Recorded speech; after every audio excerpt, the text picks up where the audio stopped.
ఏపీలోని కూటమి ప్రభుత్వం పేద మధ్యతరగతి వర్గాల పిల్లలు ఉన్నత చదువులు చదివే లక్ష్యంతో తల్లికి వందనం పథకాన్ని అయితే అమలు చేస్తోంది. ఈ పథకం కింద కుటుంబంలోని పిల్లలందరినీ కూడా అర్హులుగా నిర్ధారించింది. గతేడాది ఈ ప్రక్రియను విజయవంతంగా పూర్తి చేసిన కూటమి ప్రభుత్వం ఇక ఈ ఏడాది జూన్ నెలలో మరోసారి తల్లికి వందనం నిధులు విద్యార్థుల తల్లుల ఖాతాల్లో జమ చేసేందుకు సిద్ధమైపోయింది.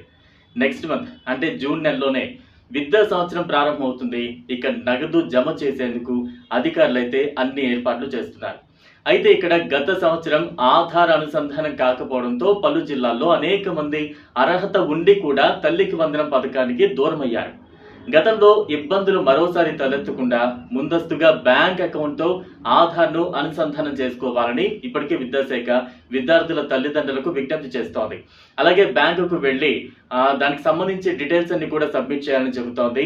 సో లాస్ట్ ఇయర్ ఎవరైతే విద్యార్థులు అర్హత ఉండి కూడా ఈ పథకానికి దూరం అయ్యారో ఈ ఏడాది ఖచ్చితంగా ఆధార్ అనుసంధానం చేసి లబ్ధి పొందాలంటూ కూడా విజ్ఞప్తి చేస్తోంది.